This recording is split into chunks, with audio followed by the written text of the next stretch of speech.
Welcome to the Indiana Bond Bank Bondcast. My name is Mark Wollner. I serve as the Executive Director of the Indiana Bond Bank and host for the Bondcast. And we are so excited to have you here joining us for the 15th and final episode in our Days of Our Cyber Lives series, which has been a great series on tips, tricks, and just the state of cybersecurity and ways the local governments can learn, educate, and avoid cyber incidents.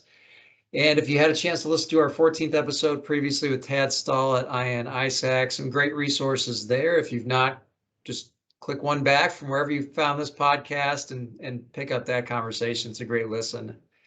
But for this, the 15th and final, we will have a great retrospective and conversation with my favorite co-host and my other favorite co-host. I've got State Treasurer Kelly Mitchell joining us.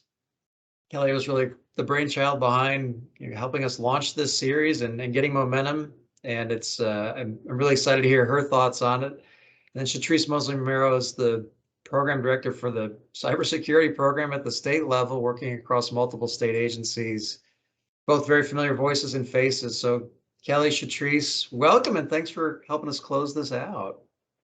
Yeah, it's good to be here. Yes, bittersweet though. Yes. We'll laugh, we'll cry. We'll cry, we'll laugh, we'll virtual hug.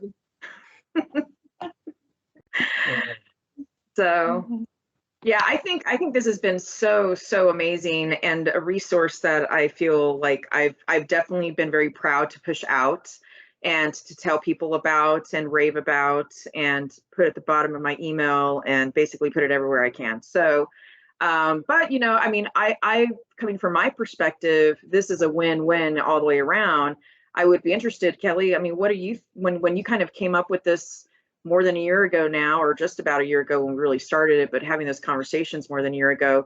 I mean, how you felt this is all gone, from that moment where you're like, oh, you know what, I think this would be a good idea to now. I mean, I'd be curious to hear what your thoughts are.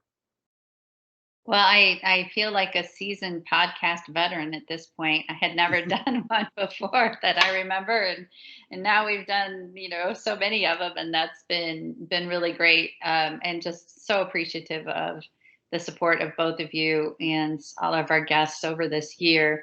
And I do think we were talking earlier, right? Cybersecurity is a race without a finish line, so it's hard to say absolutely we achieved our entire objective, but we did have wonderful guests on. We who talked about ways that local government could fight cybersecurity crime or cybercrime, and resources that were available to them.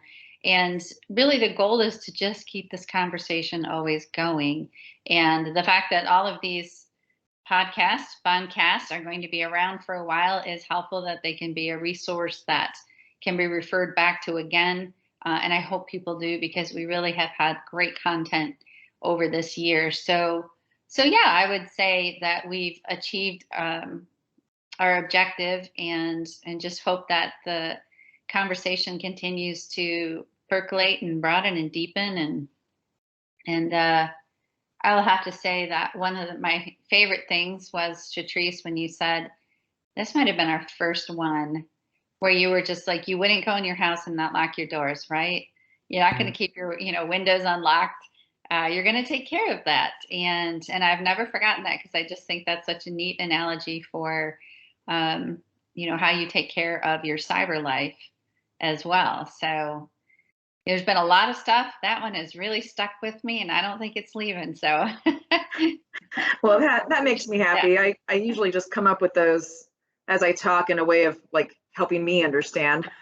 So I kind of like, I think analogies for me is just a way, even with my kids, it's just, if I go down the technical road, it doesn't hit. But if I'm like, when they complain about me locking down their phone after midnight, even for my eldest, right? I'm like, would I let you outside just roaming the streets at 1 a.m. in the morning? She's like, no. And I'm like, I'm not going to let you on your phone. It just, like, those things have just been like cornerstones of just my parenting and my self-understanding. But I mean, what was your favorite, Mark? What was your favorite Chetrice analogy? Oh my gosh, that one That one really sticks in my head too. And I don't know if it's because one of our first episodes, but I was, it's funny when Kelly mentioned her favorite. That was really one of mine too, because it does just set the stage, I think, for every other conversation we've had. And maybe that's why I like it so much, because it is. I think it also shared, like, no matter how sophisticated your home lock system or your, fancy doorbell might be, like, it ultimately, there's a lot of human actions that have to happen. I think that's part of the reason we came alongside the treasurer on this conversation is, we do want to serve as a thought leader for local government. We also want to provide resources, and we really have been brainstorming a lot of how might we as a bond bank finance solutions around cybersecurity. The more you and I talked, Chetrice, more Treasurer and I talked. I mean, right now it really is an educational conversation. It's resources like this podcast, and so we know there's maybe a future where we can provide kind of hard dollars for hard solutions, but right now a lot of it is just that basic level, how to protect the house, really, and learning. And so I think that's where we've seen it, and I think where the analogy has really hit home of it's human behavior, and sometimes that one person on the third floor in the corner window who forgets to lock it, or right, does something and it affects the whole ecosystem. So that's been a good one. Mm-hmm. I'm curious for both of you if there was a particular, episode or topic that was memorable as we've gone over these 15 episodes. I know you don't want to hear the reading of the episodes, but if there's anything kind of in those that really, really struck home with you. Gosh, there's been a lot, but I think of the Halloween one, and I just had fun with that one. We should have done this one more month, Mark, and then you could have created another Halloween one. But that one was fun to do as well as educational, and that's always great when you can, get people smiling and laughing about a topic that is not laughable at all. I think that's at least a good way to help tell the story. But we've just had such wonderful guests, and especially even the ones I think from state government, Indiana government, have just been wonderful. And then Terry Takai was also fantastic when she was on with Tracy Barnes. I think that was just she also didn't have like optimistic information necessarily when she says that this is now kind of an automated thing. And she agreed with I chaired a panel at our National Association of State Treasurers this week in Chicago on cybersecurity, and the theme kept being, if it's not if, it's a win. And that's kind of what Terry was saying as well, was this is now automated. This is now, not something necessarily that's, human generated. And so to be as guarded as you can and have your doors and windows locked, and then to be prepared as well with the response. And I feel like many of our guests really touched on those topics. Yeah, I would agree. And I think for me, with COVID in the background, which, that's just going to be a thing. That's just, we're all going to remember where you were, what you were doing, what career, what job you had when that all happened. Right. And so, and I most certainly will always remember what the ages of my kids were when that happened, because I had to virtual school as well. But I really liked, making a lot of the ways that how you all came up with, what would be practical for local government to learn about, right? And not just at the, system level and the more technical stuff that maybe a couple of people in local government really care about because that's their job, but everyone else, they're just trying to do their job just like we all are.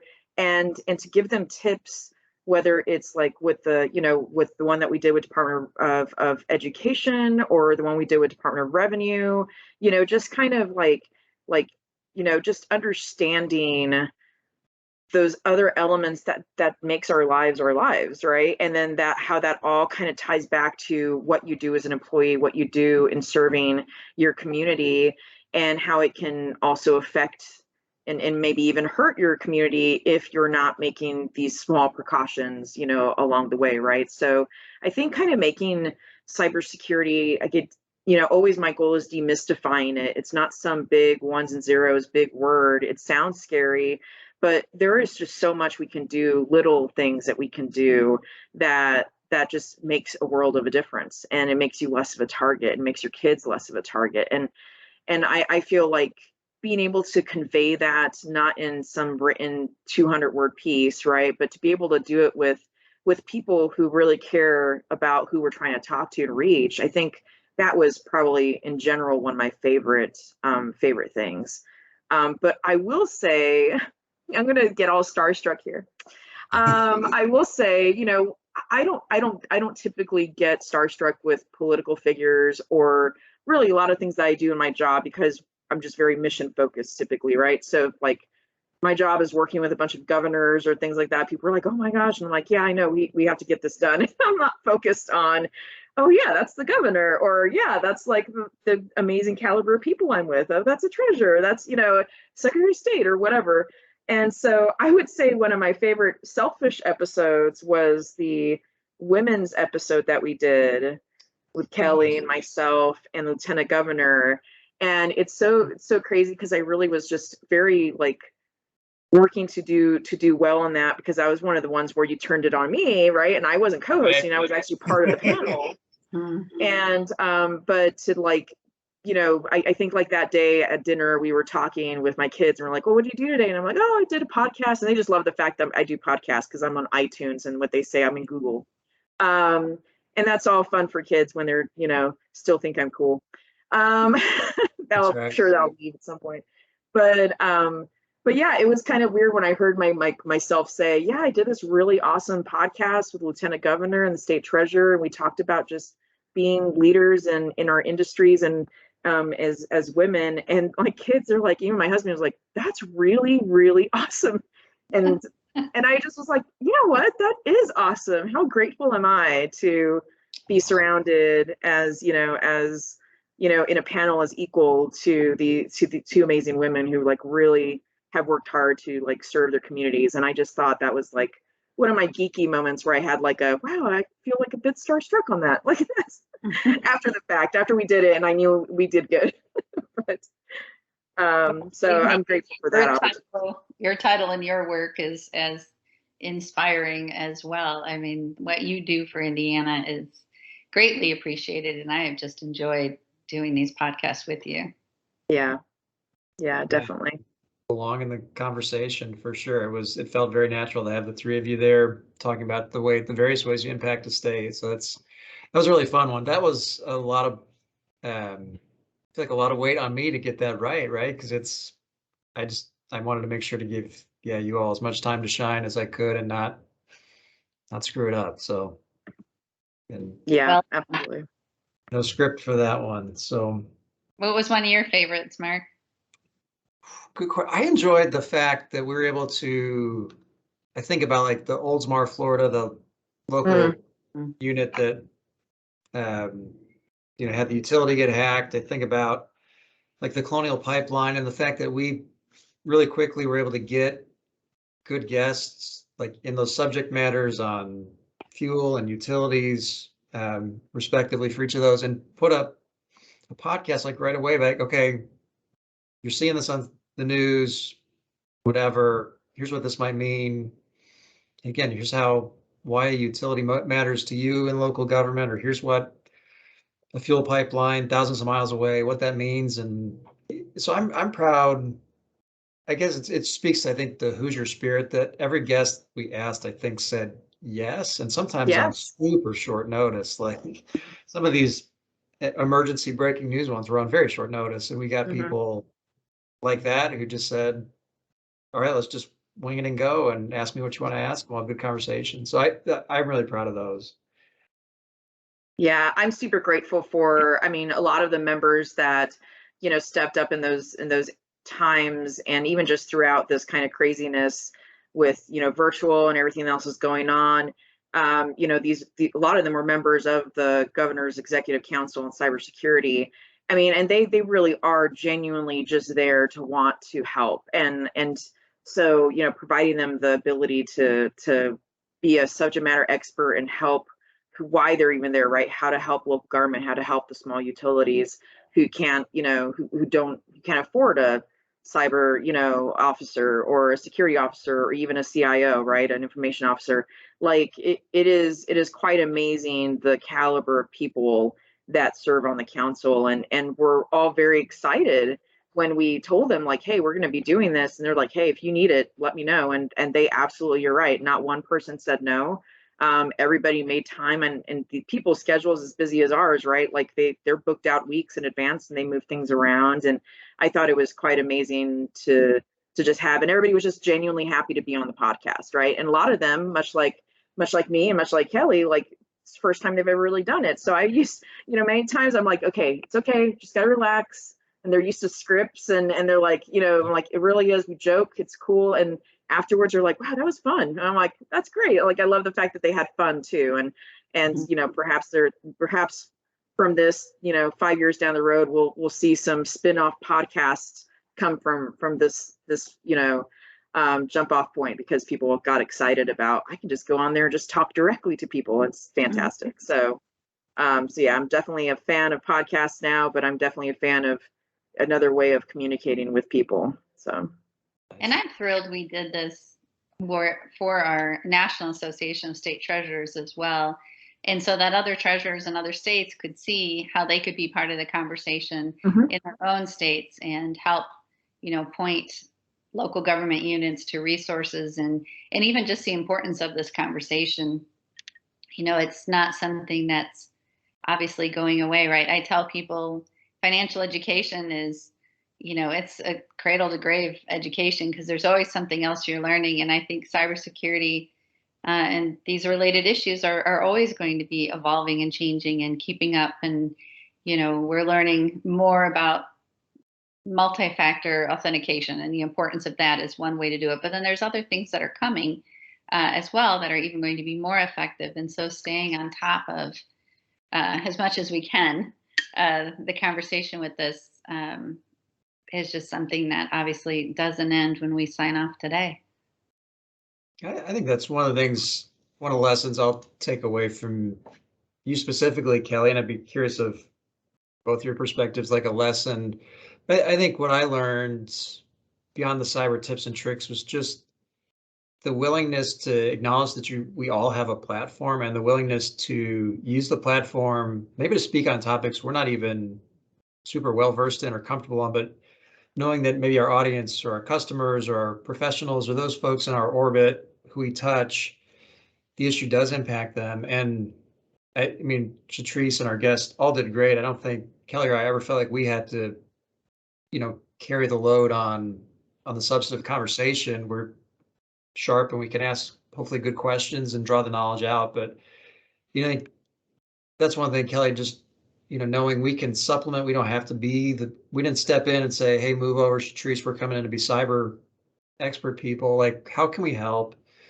You know, how can we use our platform? And so I'm going to continue to look for ways that the bond bank can do that in not just cyber, but other ways. And so that's one of the big kind of non-techie takeaways that I think our team has really learned.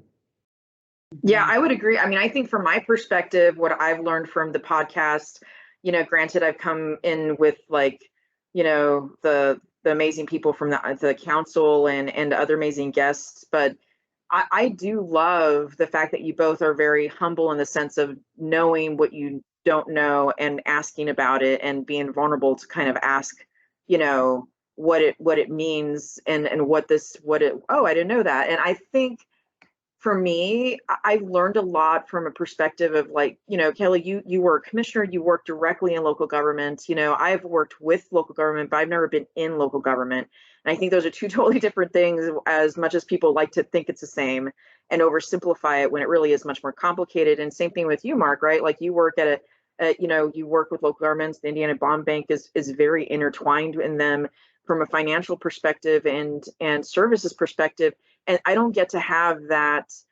You know, I do a lot of things at a very high level and they're amazing and I love what I do, but sometimes I don't get the benefit of seeing how it really like where it really sticks, and am I actually at a high level addressing the issues that are happening in the operations side of things and where it really matters. And I think, I most certainly have adjusted some of my own, state strategies to conversations we've had, because I'm like, you know what, it's clear that this is an area that we need more education in, or this is an area where it's going to be more beneficial for local government to have resources in this area, not just this area. And so, I think I've taken away every conversation. I've taken away something where I'm like, you know what, that would be a good, better way of communicating that, because making cybersecurity practical is really sometimes difficult for people to like wrap around, right? And and I love the fact that we have in our state leadership like Kelly and other leaders at a state level, where I'm not having to convince them to say, hey, cyber really is an issue for you.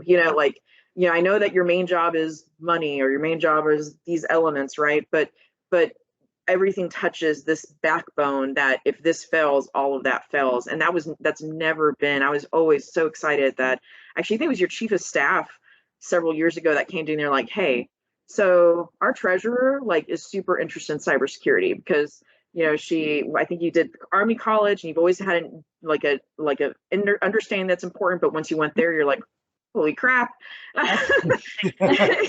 got to do something about this. And I just love that. I remember having coffee in Starbucks and her telling me that, and I'm like, that is awesome. I would love to talk to her and figure out ways to reach out to local governments. And so I've really taken away a lot in the sense of how I could do my job better, in the sense of really truly serving local governments, because that really is, people talk about where I enjoy my job the most at local governments, like in my heart, and helping the people that will just never hire a cybersecurity firm, and they will never hire a CISO, but they still have the same problems, if not bigger problems than the ones that have it. And why have that stress and add that to their load of already overworked roles, when we can offer some elite relief on those areas, and that makes what I do worth it, most certainly. So I really thank both of you, because you guys have really taught me a lot from your direct experience in it, and that's something I wouldn't get anywhere else. So I definitely learned a lot. Even though I came on a lot as an expert, I always took away things. Well, I think it's been so important to have you and other subject matter experts in with us, because we know it's not good or whatever, and we should be very alert, but how do we do it? Mm-hmm. One thing at this panel that I mentioned earlier, when I started it, I said, if you are involved in cybersecurity in your office, raise your hand. And maybe 20% of the room raised their hands, and I said, great, but for the record, all of you should have. And I think getting that message out there is something that we've done over this years. The human factor in this, Mark, as you said earlier, is absolutely critical. We look at, of course, fraud and and how to prevent fraud, and the way fraud is caught is so much greater by tips from people than it is by audits or by bank statements or by anything like that. It's people who find what's going on, and I think that's a lot like this. It's people who really are the front line for our cyber safety. And the more we can train, and the more we can talk, and the more we can say, keep learning, keep asking, even little tips, the hover over the email and see if it really is spelled exactly how it's supposed to be spelled, just those kind of things that we can empower people with has just been great to be a part of the conversation. And I know I have learned a great deal too. So it's been good. So I know this particular series is ending. Is there any topics or any guests, or like when we come back and pick this series back up for maybe a second go around after taking a breath and getting into other bond bank series, which I'll talk about at the end. But if we come back together, is there any guest or topic or thing that you'd like to talk about? And I think I would like to have, as we're evolving in our cybersecurity resources at the state level, people are putting a lot of work into creating toolkits and creating guides, and and creating, processes that are operational and not technical, for people to just basically copy paste because they don't have the resources to come up with all that, right? So to put, frankly, hundreds of thousands of dollars of resources that are available, to local governments, that's a lot of what we're working on right now, in the sense of, the first few years of the council was kind of like undergraduate school, right? You're getting your basics, you're getting your, getting caught up on everything, so that everybody towards your senior year is kind of, you're working from a like minimum, like, viable level of cybersecurity knowledge and resources. But now we're kind of in our capstone, right? We're kind of in the element where we're pulling all those things together, everything we've learned and everything like that, and we're trying to make it so that it's comprehensive and approachable and digestible, so that we're not just throwing the whole elephant at local government saying, all right, well, this is cybersecurity, go do something with it, and they're just feeling crushed by the overwhelmingness of it. So, a lot of what we're working on now is figuring out, how do we match this to the functionality of local government and not just the word cyber? Because I think, something I've learned on this most certainly is that while cybersecurity is a complicated, big word, local government is as big of a word, right? I mean, when somebody says, well, local government needs to fix cybersecurity, I'm like, okay, well, define local government and define cybersecurity and how those two things work, because those are two like really huge words that unless you do that, it's never going to go anywhere, right? Because nobody's going to pick up that whole elephant by themselves. It really has to be the whole community. And so we're really excited that we're working on this pilot program right now. So, when we kind of come back from that, I would be very excited to kind of go down the functionality of local government. And then, I would love to see more guests. While we've had a lot of amazing subject matter experts, like the actual voice of people who have applied those from local government, and like talk about their like personal experience. Nice. From that. I think that would be far more powerful than me always coming on there, or anybody at a state level, because it really is going to be peer-to-peer support, peer-to-peer experiences. And I think there's a power to that in any capacity with any subject. Most certainly cybersecurity and local government is most certainly one of those. So that's what I'd like to see, if we take this on another season or not. But yeah, that would be what I'd like to do. I love that. I'll second Chetrice's plan. I like it. I really do. I think that's the way to go. And even, if we can invite some of our former guests back as well and say, so what have you learned over, whatever time lapse it is? Because again, it's always evolving. So, yeah. But I love the idea of the practical application of it, and how did it work for you, and hearing from the people who are in the field, so to speak, actually doing it. I love that. I think that's fantastic. There's a first and a second, I'll move for approval. So yeah. That's very government of you, Mark. Yeah, I think I actually got that backwards. So it has to be moved before first and second. So Robert School's Porter's turning over in his grave. But yeah. Leave it to the lawyer to screw that up. Oh goodness. I love that. I'd love to try something like almost like a real time, like a Facebook Live style, like where we go on and then we just take questions from others. Maybe, yeah, our audience who has listened to this, kind of on a lag, but maybe give them a chance to jump on and ask questions, or maybe we say, hey, we're going to do a Q&A episode in 3 weeks. So send us questions that you want us to tackle, and maybe we don't do it live, but maybe we just do kind of an ask the audience, ask the expert type of. A little more interactive. Yeah, that would be fun. Yeah, I love that. Me too. That'd be fun, especially if we can, bridge the gap, make IACC less kind of abstract and like, here's all these resources, and like start making that connection even a bit better. I think that'd be fantastic. Yeah, but a lot of them are found right now at in.gov/cyber. There's my plug. Yeah, I want to let's hear more about, because we always try to post, I feel like with each episode, some resources, but sometimes some of the basics might get lost. So let's start back from square one, Chetrice. if somebody's looking at local government level for baseline cyber resources, where do they go? Where's the hub? Yeah, so the in.gov/cybersecurity, that basically has everything that the council's worked on, anything that we've come across or been sent to us by, other subject matter experts, organizations throughout the nation.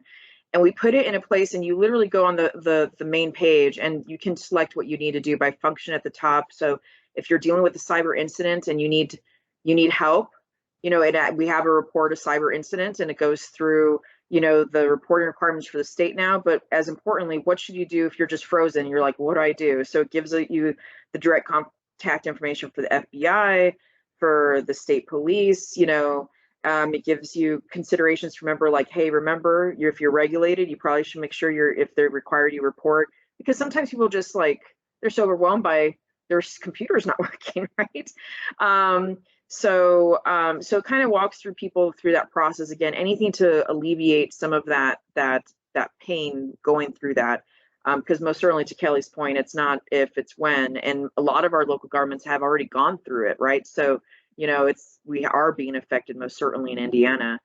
And then we have a cyber blog that we have some great guests on, and we have some really practical ways. We talk about things, we make it fun. We usually go with national days, so like National Matchmaker Day. We talked about finding love on apps and how to be careful with that. We really take it to a personal level on those things.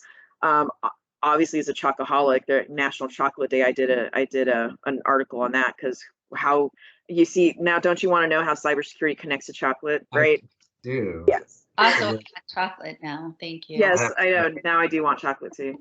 But we really relate it to the person, the individual, not just the organization, and not some abstract ideas. So, I think if people are interested in how can they do little things, not big things, we're not asking for you to buy things, change your whole world. It's like, hey, just take one of these tips that you read once a week and apply it, and you're going to find yourself in a year that you're going to be much better, much like what we do with dieting or exercise. Just a little bit at a time makes a huge difference. And then if you go to the homepage, you can select, there's buttons of government, business, individual, and you click on those, and it takes you right to the resources just for your area. So local government, you hit government, and it gives you the best practices for the various areas, like water, wastewater, elections, just general government and business operations. So we really try to break it down so that it's easy to find, and not just because that's the way websites should be, but also I like to find things fast too. So I'm like, if I'm taking too long and it's the website I oversee, then there's no way anybody's going to stick around and try to find it themselves. So we try to make it very easy to use. And there's even a button of assess yourself, which that has a great resource for organizations, especially local governments. The Indiana scorecard there that we worked with Purdue University using the National Institute of Standards Technology. It literally, it's a 22 question scorecard where it's anybody in local government, it doesn't have to be the IT person, can complete. If you're in charge of general management and stuff like that, you should be able to complete this in 15-20 minutes, if that's. And it gives you an idea of where you stand. Literally gives you a score and says you're red, you're orange, you're yellow, you're green. And sometimes people just need a break. Like for me, as an executive, I always need a breakdown of okay, you say I have a problem, but do I have a problem? And how do you communicate that to leadership? Well, I know as my bosses aren't going to be okay with me just rambling on about the problem. But if I give them a report and says, hey, we're red, they're going to pay attention to that, right? And so I think that giving, empowering individuals and organizations that want to do the right thing with those kind of tools, I think is as important as the big reports or these breaches you hear about, because a lot of those breaches we hear about, you have to remember it's probably 3-4 times more than that we don't hear about. And those are the people I worry about, the people that are struggling silently because they don't want to go through the public on some of the stuff they're dealing with internally. So anything we can do to help in that scenario. But yeah, our website is a great way to start with that information. And we go to many other websites So you don't have to just do a big Google search and go through hundreds of links. We did it for everybody. So, and we're happy to do it because that's just less time that they have to spend on this. So it's INGOV /cybersecurity or /cybersecurity. Mm-hmm. Yep. That is it. So what, and I know that Indiana, I loved this learning about Indiana Bond Bank and the elements that you all help with on, and the connection to cybersecurity. So I think it'd be worth retelling a little bit of that, Mark, because, I know you talk a little bit about sometimes before and after, but, when I came to you and I said, hey, how can the bond bank help people who are trying to do better with their asset management or with their finances regarding cybersecurity systems and that kind of thing? I mean, I think a lot of times that gets overlooked, that these like things we have in our own backyard that people can use and are there for them to help, right? Yeah, I appreciate that, Chetrice. We do have at least two tools I think we've spoken about on the podcast that are worth kind of revisiting. And one is on the equipment side. So if it's, voting machines, if it's old servers, if it's computers, if you just think about all those hard assets that any local government has, we can help, and we do help a number of units of government finance that equipment through a competitive bid process where we take all the work out of your hands at the local level and turn things around really quickly, very efficiently with some template documents, and we're getting rates that are already kind of very market competitive, and we've found a way to even kind of use our leverage as the bond bank to subsidize those rates even more. So getting units below market rates on equipment replacement, which in this day and age, especially as you think about some of your devices, and it's great to keep some of the old ones, but at some point the software producer doesn't support those updates, aren't supported by the older hardware. So at some point you do need to replace hardware, and when you do, the bond bank has a really efficient tool to help do that. And I think over the past fiscal year at the state level, we helped finance over $40 million in equipment statewide. So let's think about school buses and, again, laptops and anything that you can think of that's an asset for a local unit. And so much of what we talk about really could get financed through the bond bank's program. And then secondly, when we talked about Colonial Pipeline, protecting budgets against the volatility in fuel prices, which could be caused by shutdowns to the system or unrest in different parts of the world that affect supply. The bond bank has a program to help local governments not have to ride that roller coaster of volatility. And so that's been one where I don't know if at the start of the podcast I would have ever connected the two, and then Colonial got hacked and we saw the market kind of spike, and we also saw folks in our program not feel it, right? Because their waters are steady because they've kind of insured against the unknown. And in this world, there is so much unknown with COVID and all the other stuff. And so the more variables you can kind of fix out, one less thing to worry about. We love to provide those tools. And so, yeah, thank you for circling back on those. Those are a couple, I think, again, like you said, like the scorecard, just a couple of easy things that folks can do if they're looking to take the next step. Yeah, I think that's really great because you really do hear people struggling. And I'm sure you came across this, right, Kelly? Like just local governments truly is just struggling, wanting to do the right thing, but they just don't know what to do, where to start. So I love that you guys have that program. I love a lot of the stuff that you do, and you get out and talk and really try to educate, at the county level, and the connections back to your office, and and then at national level. I mean, I think that element of it all is just so important as far as even as we wrap this series up, that people know that they're not alone, and there are things out there. Like $40 million is a lot of money that local governments do not have to pay. That is a significant amount. When many of them are struggling to budget for pothole repair or budget for new computers or whatever, right? And I think that's an amazing resource that you guys have. I need to Yeah. make sure that that is most certainly on our website. I think it is, but let's get together and make sure we are all circling back. I appreciate that. As we wrap this up, I was just something you just said, Chetrice, that telling people they're not alone. I think that itself was also really important over the past months, during this pandemic when we really were isolated. This podcast was such a wonderful way, at least for me, and I'm sure I speak for you guys, to feel that, we can still make a difference. We can still connect to other people. We can still, not just hold steady, but move ahead and really have an impact in a positive way in our local governments all over Indiana. And that just has meant a lot to me. I certainly hope there's a day we do a podcast when we're all in the same room.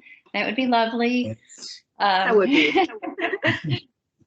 But it's just been a connector, I think, for us and for those who joined us along the way. And I have just truly appreciated that. So thank you. That'll be my final thought. Chetrice, what would you wrap up? I think it takes a lot of courage. One of the new things I've been kind of talking through with people is we talked a lot on this show about vulnerability. The things that make us vulnerable in cybersecurity, all the things you do or you could do wrong that makes you super vulnerable. But I'd like to flip that around on a more positive note. Vulnerability also is when you are in uncertain times, when you are at risk, and there's fear involved, and even with that component of being vulnerable with people, like really truly telling people, hey, I don't know anything about this.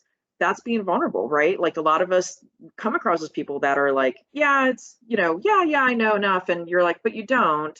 And I think that it's amazing, and it takes true courage that even when there is not a super knowledge of something, or especially with these uncertain times of how anything and everything can be taken out of context, for a state leader to come out and say, let's talk about this topic. I don't know a lot about this topic, but I know it's important, and I want to get with people that do and pick their brains. And because I'm doing that, other people who are probably asking those same questions that may not want to ask those questions are learning something from it, right? And that courage, I think, is kind of a final thought. I really hope that as we continue to work on this local governments, we really shift let's not have to hide from each other, but with the right people, let's be vulnerable with each other, learn from each other, and just have the courage that in spite of maybe doing everything you're supposed to do, that you could still get hacked, and you still have to go through a really bad day or week or month or year because of it and the fallout of it, but that you can have somebody to call, and you can have organizations to call and ask for help, and they're going to be more than happy to stand there with you, as courageous as you are, to get through it. And I think for anybody who's listening in local government, there are people at a state level that and private sector who are most certainly taking those steps and being courageous and being cyber warriors. But I also think people going to work every day and trying to do their best for their communities and serve them the best, and making acknowledgement that you may not know how to do it, but you need to do it, and reaching out to myself or to you or to Indiana Bondbank and asking, hey, how can we be better in this? That's courageous. And I think if anything, this podcast hopefully has empowered people with the knowledge to continue to ask those questions and be courageous, just like you guys did when you guys reached out to me saying, hey, let's do this. And I'm like, yeah, let's do this. So I'm super grateful to really be around people who have taken those steps, been vulnerable, so that other people can learn from it. And I'm looking forward to any and every project I can do with both of you and anybody else that was on the podcast, because they're all good people just wanting to be out there with everyone else to help them out. So True. See, so I can have positive notes.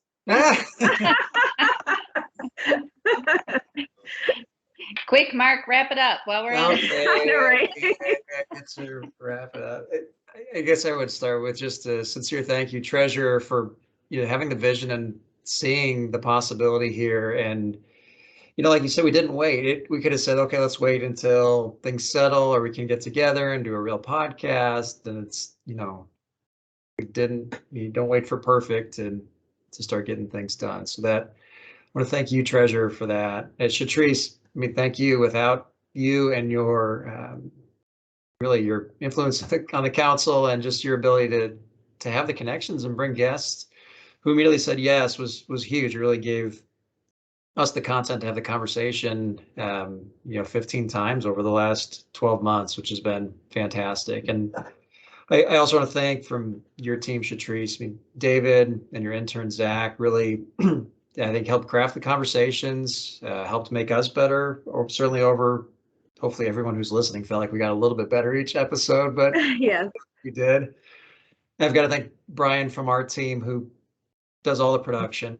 I don't think he's been acknowledged at all through these episodes, but really make sure that he's putting us in our best light with the packaging of the episodes, the posting across all the various platforms and social medias and SoundClouds and iTunes and YouTubes and all the tubes and things and face friends and all the stuff. So that's not easy work and a lot of work. So thank you to Brian for that. Takes a team for sure. I know, it is a good team. His work will continue because the Bondcast is going to continue as well. So we are wrapping, as we said earlier, this series of Days of Our Cyber Lives is going to take a short hiatus while we pivot into what I'm really excited about. We're going to do some sit-down conversations with leaders in the public finance space. And I think we have a really diverse and interesting group of folks who are starting to line up to have the conversations of, again, some of the technical stuff will be in there, but a lot of it will be, how'd you get here? What was your journey? What do you like about your role and how you impact, Indiana across the board? Because that's really what public finance is. It's getting projects done that impact quality of life in Indiana. So you'll have some folks from the state on, we'll have some folks in the professional sector, and I think we're going to have a really fun series of conversations. So I hope all you out there will continue to subscribe and like and keep pulling down the podcast when it comes out every month. So that is it from the Indiana Bond Bank. All right. You ready for me to sign off, Mark? You want to sign us off for the last time, Treasurer? I'm ready. Say this is State Treasurer Kelly Mitchell signing off for Days of Our Cyber Lives and the Indiana Bond Bank. Thanks, everyone. Thank you.